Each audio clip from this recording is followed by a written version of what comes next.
Que a graça do nosso Deus em Cristo Jesus esteja sobre nossas vidas. Nós estamos refletindo, nos aprofundando na palavra de Deus, diante da experiência que Moisés teve com o Senhor no deserto, na sarça que ardia e não se consumia. E daquela sarça o Senhor fala com o seu servo Moisés. Então nós estamos no versículo 4 e vamos ver o que diz essa parte, onde fala o seguinte: vendo o Senhor que ele se voltava para ver, Deus, do meio da sarça, o chamou e disse: Moisés, Moisés. Ele respondeu: eis-me aqui.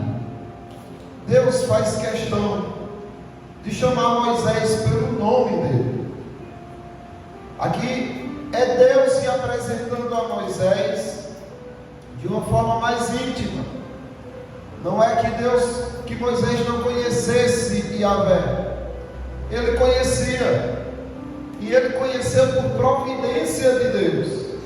Porque quando ele foi dado à filha de Faraó, quando ela o encontrou naquela manjedoura, naquele cesto coberto com betume para que não afundasse, que ela pegou aquele menino e disse: é muito belo, eu vou ficar para mim com esse menino, e adotou aquele menino. E ela disse: mas eu preciso de alguém para amamentar esse menino, uma ama que amamente esse menino. E aí a irmã dele estava próximo e disse: eu tenho uma pessoa que pode amamentar. E sugeriu, e era a mãe de Moisés.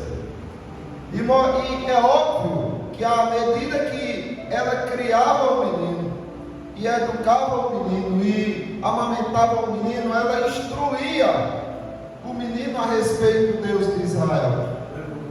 E ela foi instruindo. É por isso que certa vez Moisés se incomodou e disse: não, eu vou ver como estão passando os meus irmãos. Como assim? E ele não sabia que era filho da filha do Faraó? Como é que agora ele pensa no povo de Israel como sendo seus irmãos? Porque a mãe dele o instruía.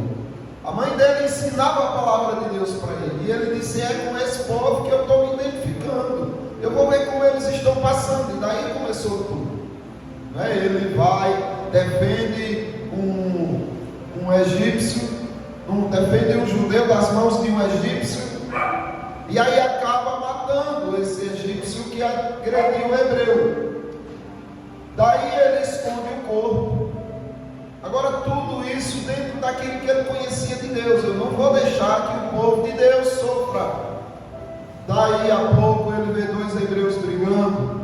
E agora ele não vai agredir. Ele não vai atacar. Mas ele vai tentar harmonizar aqueles dois. E quando ele diz: por que agredes o teu irmão? O outro diz: tu quer me matar como tu matou o egípcio? Ele treme e foge, porque já tinha sido descoberto o que ele tinha feito. Mas esse pouco de conhecimento que Moisés recebeu de Deus mudou a história da vida dele. Daí ele foge para o deserto. E no deserto ele tem esse encontro com Deus. É como se Deus estivesse dizendo: olha, agora você me conheceu de ouvir, não foi? Mudou muito na sua vida. Agora você vai me conhecer intimamente, de me ver. E foi o que Deus fez. Apareceu para Moisés na sarça. E o Senhor Deus, no meio da sarça, chama Moisés pelo nome. O Deus de Israel chama ele pelo nome. E Moisés responde: eis-me aqui. É um conhecimento íntimo, meus irmãos. Observe o que diz Êxodo 33, 17.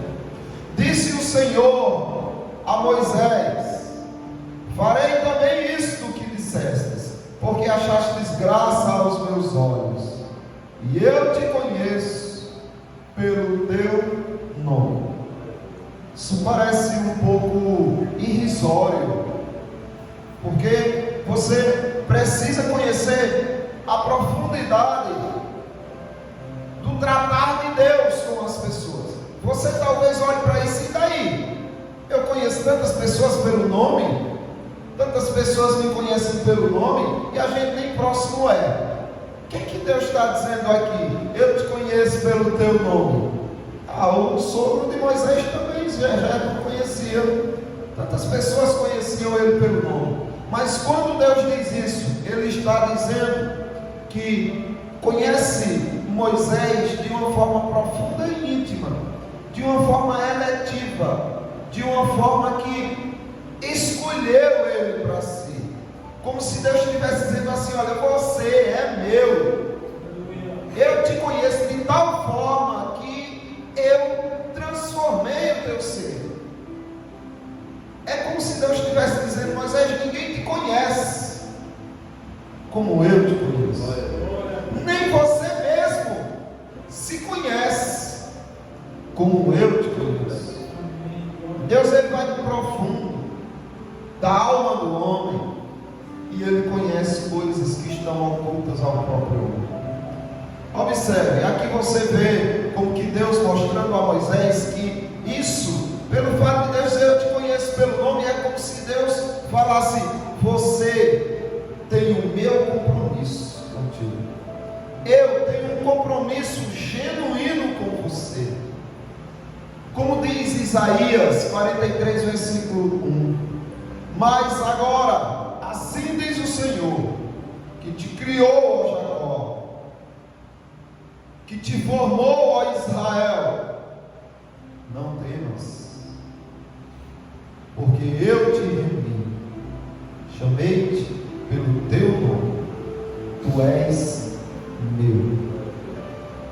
É a expressão de Deus de dizer: você é meu, eu te remi, eu te salvei, eu te escolhi, você pertence a mim. Quando Deus diz: eu te conheço, eu te chamo pelo teu nome. É totalmente diferente dessa cultura que nós temos. Agora veja só, o desconhecimento da preterição no conhecimento. Deus, à medida que Deus conhece alguns, Ele desconhece outros. Mas você não pode dizer: então tem coisas que Deus nem conhece, que nem sabe, porque Ele diz: olha, eu nunca te conheci. Como assim? Então quer dizer que Deus não tem pessoas que Ele não conhece? Não é isso. É a mesma noção do conhecimento de Deus, aquele conhecimento de compromisso, aquele conhecimento eletivo, que elege, que salva, envolvente, e ao contrário também, quando se torna no sentido de preterição, no sentido de rejeição. Observe o que ele diz no Evangelho segundo Lucas, capítulo 13, do 25 ao 27. Quando o dono da casa se tiver levantado e fechado a porta, e vós do lado de fora começardes a bater, dizendo: Senhor, abre-nos a porta, Ele vos responderá: não sei de onde sois. E Deus não sabe? É lógico que sabe, mas é um conhecimento que trata de um compromisso. É como se Deus estivesse dizendo: você não tem compromisso nenhum comigo, eu também não tenho compromisso nenhum com vocês, eu não sei de onde vocês são. Aí eles vão dizer o seguinte: nós comíamos e bebíamos na tua presença, tentando refrescar a memória de Deus. Nós comíamos e bebíamos na tua presença, não lembras? E ensinavas em nossas ruas. Veja, eles tinham conhecimento, mas era um conhecimento vazio, sem compromisso com Deus, sem amor por Deus. E aí a resposta será: mas Ele vos dirá: não sei de onde vós sois, apartai-vos de mim, vós praticais a iniquidade. Mas vocês percebem que o fato de Jesus Cristo dizer eu não conheço de onde vocês são, não significa que ele não tem conhecimento de onde aquelas pessoas são, mas significa que ele não tem nenhum envolvimento com essas pessoas. Ele não os elegeu, não faz parte dele. Então ele desconhece estes para salvação. Tem outra situação que ocorre algo igual: o desconhecimento da preterição nas obras. O desconhecimento da preterição nas obras. Muitos naquele dia hão de dizer: Senhor, Senhor, em teu nome nós profetizamos, e em teu nome expelimos demônios, e em teu nome nós não fizemos tantos milagres. Então lhes direi explicitamente, sem arrudeios, diretamente, claramente: nunca vos conheci, apartai-vos de mim. O Senhor conhece todas as coisas, mas nesse sentido aí, Ele está dizendo que não tem envolvimento nenhum com essas pessoas. Essas pessoas não têm união nenhuma com Ele. Esse desconhecer ou esse conhecer trata dessa união mística, dessa união profunda e verdadeira que o homem não consegue compreender. É esse conhecimento que Deus está dizendo a Moisés. O conhecimento eletivo. É basicamente o que você vê Jesus dizendo no Evangelho segundo João, capítulo 10, 27 e 28. As minhas ovelhas ouvem a minha voz. Aí ele diz, observe, eu as conheço. Depois ele diz, eu lhes dou a vida eterna, jamais perecerão. E ninguém as arrebatará da minha mão, como o pastor bem colocou aqui. Mas observe que Jesus Cristo diz, eu conheço-as. É isso que ele está fazendo com Moisés. Moisés, eu te conheço. Ou seja, você é meu, eu te elegi, ninguém te tirará da minha mão. É uma relação individual, particular. É lógico, ele escolheu um povo, mas ele sabe que esse povo é constituído individualmente de cada um de vocês. Então ele trata tanto coletivamente com o seu povo, como particularmente com você. Ele chama pelo nome as suas próprias ovelhas. Então ele não deu um nome a todas as ovelhas simplesmente, mas ele deu um nome a cada uma de suas ovelhas. Ele chama pelo nome as suas próprias ovelhas. É o que ele fez com Moisés. Moisés. O conhecimento é um conhecimento relacional, é uma relação de harmonia, de amor, de afeto, de compromisso. Conheço as minhas ovelhas. Ele conhece pelo nome, não no sentido simplesmente de saber o seu nome, mas de que você, por causa disso, pertence a Ele. Então lembre-se disso. Deus te conhece pelo teu nome, como Ele conhecia Moisés. Isso significa que Ele te elegeu, Ele trouxe você para dentro dEle, Ele trouxe você para o reino dEle. Ele sabe que você é dEle, Ele te conhece pelo teu nome. E a consequência disso é você seguir a voz dele. Veja só, quando ele chama Moisés, ele respondeu: eis-me aqui. O Senhor quer? É a mim que o Senhor está chamando? Olha eu aqui. Ele responde. Deus continuou: não chegues para cá, e vai dando algumas instruções, e ele vai obedecendo a essas instruções. Então o primeiro fato é a eleição de Deus. Ele te escolhe, Ele se mostra para você. Você se prende a Ele em amor, e daí para frente você começa a ouvir a voz dele, e vai seguindo tudo que Ele ensina Deus continuou e continuou e continuou falando com Moisés até o último dia de vida de Moisés. E sabe o que aconteceu depois que Moisés morreu? Deus continuou falando com ele, agora na glória. Vocês acham que Moisés está dormindo no sono dos mortos? Não. Pedro testemunhou, Tiago e João testemunharam. Moisés, no Monte da Transfiguração, com Elias, conversando com Cristo a respeito da missão de Jesus. Então, eles estão ouvindo até hoje as ordens do Senhor, as instruções, os ensinamentos, como você também tem ouvido. Você, quando é chamado, passa a segui-lo. Veja se não é isso que acontece, o conhecimento do caminho para o conhecimento de Deus. Para você conhecer ao Senhor, Deus que te conhece, para você o conhecer, você precisa conhecer o caminho dele, a palavra dele. Você conhecendo este caminho, esta palavra, você conhecerá o Deus que te conhece pelo teu nome. Observe se não é isso. Moisés, agora que conhece o Senhor, quer mais dele. Êxodo 33, do 13 e 14. Agora, pois, se achei graça aos teus olhos, rogo-te que me faças saber. Rogo-te que me faças saber neste momento o teu caminho. Porque ele queria saber o caminho do Senhor, para que eu te conheça e ache graça aos teus olhos.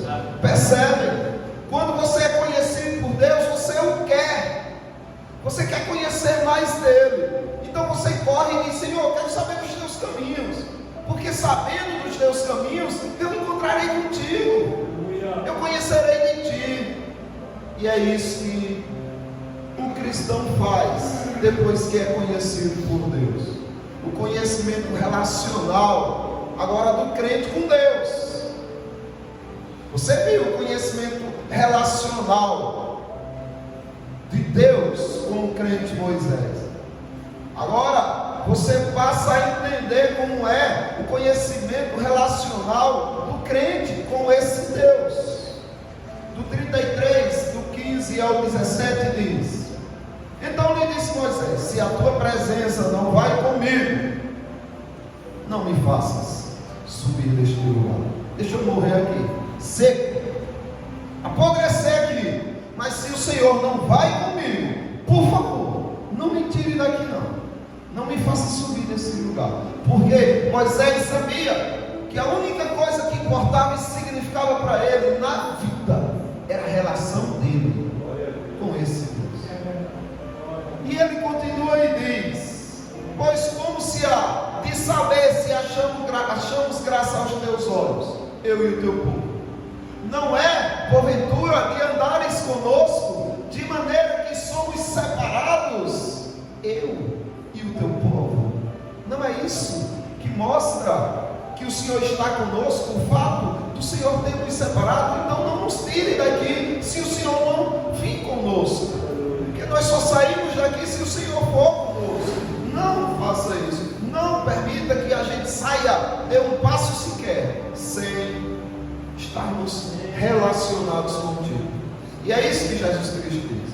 Jesus Cristo não só disse: eu conheço as minhas ovelhas, mas ele continua e diz assim: e elas me conhecem a mim. Que relação, meus irmãos, que relação tão maravilhosa. Agora você observa, é necessário que haja essa ortodoxia, esse conhecimento genuíno, esse conhecimento puro, perfeito. Mas não é só ortodoxia, não é só conhecimento verdadeiro que você precisa. Você também precisa do conhecimento da ortopraxia, que é o conhecimento que você pratica aquilo que você aprende. Olha só, elas ouviram a minha voz. As ovelhas vão ouvir a mensagem, a voz do Senhor. Elas vão ouvir. é garantia do Senhor, faz parte da relação, do conhecimento que você precisa ter dele. Agora é preciso também que haja a ortopraxia, a prática verdadeira desse conhecimento verdadeiro. As minhas ovelhas ouvem a minha voz, a minha doutrina, o meu ensinamento, eu as conheço e elas me seguem. Elas passam a ter uma relação verdadeira comigo. Elas não vão para lugar nenhum se não for atrás do bom pastor. É essa a relação. É a única opção que o crente vê ao Senhor. Não tem outra. Olha só, Jesus Cristo deu um sermão, foi duro o sermão. Jesus Cristo deixou bem claro para as pessoas que não eram elas que escolhiam Jesus, que elas não tinham poder nenhum de ir a Jesus, se não fosse o Pai que os levasse. E Jesus Cristo vai mostrando que Ele é que é o pão da vida. E as pessoas queriam pão material, e as pessoas queriam ver milagres, como um hino que foi cantado aqui, muito bonito. Eu não preciso de fenômenos para crer em Ti. Não, Senhor, só o Senhor já basta. É maravilhoso isso. E aí ele respondeu-lhe, veja só, Jesus Cristo vê uma multidão de discípulos indo embora. Duro foi esse discurso. O povo está indo embora, Senhor. E Jesus Cristo vê aquelas pessoas que já estavam abandonando, muitos dos discípulos. E aí ficam os 12. E Jesus Cristo pergunta para eles: e vocês estão fazendo o que aqui? Não querem aproveitar a deixa não? Não querem seguir com os que foram embora não? Não querem vós outros também retirados? Não tem opção para o que conhece, para o que é conhecido pelo Pai, por Deus, por Jesus e também que o conhece. Respondeu-lhe Simão Pedro: Senhor, para onde iremos? Não, peraí, só era seguir com os outros, quem sabe para onde aqueles foram? Cada um foi para alguma coisa que gosta, mas Pedro olhou para todas aquelas opções e disse: não vale, para mim não quero, não vale, eu só tenho uma opção: seguir o meu mestre, seguir o meu Senhor. Para onde iremos, se só o Senhor tem as palavras de vida eterna? Olha o interesse de Pedro, nas palavras de vida eterna. Então é essa relação, esse conhecimento que o crente tem com o Senhor. Então Ele te conhece pelo teu nome. Isso é mais profundo simplesmente do que um conhecimento teórico a respeito de você. E também, a partir de ser conhecido, você começa a seguir a voz do Senhor. E por fim, Ele te faz sentir quem Ele é, o que Ele faz. Observe o que está acontecendo aqui. Deus continuou: não te chegues para cá, tire as sandálias dos pés, porque o lugar em que estás é terra santa. Então Moisés precisava tirar as sandálias dos pés, porque o lugar que ele estava era terra santa. O que é que isso significa? Muitos veem isso como um sinal de reverência. Pode ser também, mas o que Deus de fato está querendo aqui é que Moisés se desarme e tire qualquer coisa que possa interferir no contato da santidade de Deus com ele. As sandálias eram interferência. As sandálias não permitiam que Moisés sentisse aquela terra nos seus pés, aquela terra santa. Veja só o desejo de ter mais de Moisés. O 33 de Êxodo 18 e 19. Mas diz assim: então ele diz: rogo-te que me mostres a tua glória. Moisés ele já tinha visto muito, mas ele queria mais, porque ele estava experimentando a cada passo, a cada momento desse Deus maravilhoso. E quando você tem contato com Deus, você não consegue desejar outra coisa. Você não consegue ter outro interesse. Por que os crentes se corrompem tanto? Por que os crentes se envolvem tanto com coisas, com besteiras, com futilidades? Por que eles pedem a paz que Cristo presenteou a eles? Por causa de coisas do mundo, agitação dessa vida. Sabe por quê, meus irmãos? Porque os crentes não tiram as sandálias dos pés. Porque existe uma borracha envolvendo, uma borracha que cola nos crentes, que envolve eles de tal maneira, uma borracha suja, corrupta, que não permite que eles sintam a santidade de Deus, que eles não permite que eles tenham contato direto, íntimo, bem singular com Deus. Não permite. E aí eles acabam tomando e se inclinando para coisas que eles acham que vai satisfazê-los, mas não vai. Só vai afastá-los ainda mais da felicidade que pertence a eles, a felicidade de Cristo. Então, tire as sandálias dos pés, por reverência, sim, também, mas especialmente para sentir aonde você está pisando, para que não haja nenhuma interferência entre você e o seu Deus, para que você esteja totalmente livre, direto em Cristo com o seu Deus, e que o mundo não seja essas sandálias, que as preocupações do dia a dia não sejam essas sandálias, e que tire tudo que possa interferir, que esteja entre você e a terra santa, para que você sinta quem é Deus. Observe o que Davi diz no Salmo 119, versículo 14: mas me regozijo com o caminho dos teus testemunhos, do que com todas as riquezas. Por que ele dizia isso? Porque ele disse: não vou deixar a riqueza interferir na minha relação com Deus, não. Tira essa sandália aqui e deixa eu sentir a terra santa. Quando ele sentiu, ele disse: o que é aquilo? Nunca mais. É o Senhor que eu quero. Mas ele teve isso por quê? Porque ele sabia que havia uma venda, que havia algo interferindo entre ele e o olhar que ele poderia ter para Deus. Por isso que ele dizia assim, olha, no Salmo 119, versículo 18: desvenda os meus olhos, tire as sandálias dos meus pés, Senhor, desvenda os meus olhos, porque eu quero experimentar, eu quero contemplar as maravilhas da tua lei. Depois que se experimenta o Senhor, nunca mais se tem interesse por outra coisa senão o nosso Deus. Veja só, ele diz ainda no Salmo 119, versículo 167: a minha alma tem observado os teus testemunhos, e eu os amo ardentemente. E no 96: tenho visto que toda perfeição tem seu limite. Há um limite para tudo, para qualquer perfeição, mas o teu mandamento é ilimitado. Não existe limite para a perfeição com Deus das Escrituras. Então ele está admirado por quê? Porque ele experimentou. Talvez você esteja em algum momento frio porque você não tem experimentado esse contato íntimo e direto com esse Deus.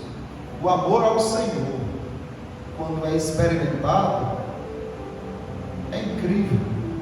Vejam só, aqui no Evangelho segundo João, capítulo 21, versículo 20: então Pedro, voltando-se, viu que também ia seguindo o discípulo a quem Jesus amava. Como assim ele não amava os outros, não? Parece que aqui Pedro e os outros apóstolos identificavam que era um amor diferenciado, o qual na ceia se reclinara sobre o peito de Jesus, perguntando: Senhor, quem é o traidor? Então aqui João está relatando que esse discípulo a quem Jesus amava tinha esse hábito de chegar em Jesus, Senhor, deitar a cabeça no peito de Jesus e começar a conversar com Jesus.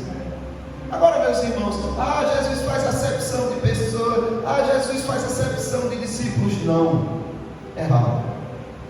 Ele ama aqueles discípulos que o amam. Provérbios 8:17: apresentando Jesus como uma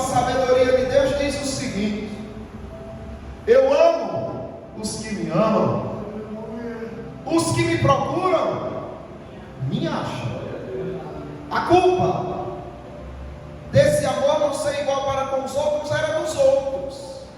João é que foi sábio e disse: não, que eu quero mais de Jesus. E quanto mais ele ia, mais ele tinha. Os outros ficavam arranjando alguma desculpa, timidez, alguma coisa, e se afastavam. Então ia para quem queria. Observe o que Jesus diz em Apocalipse capítulo 3, 19 a 22.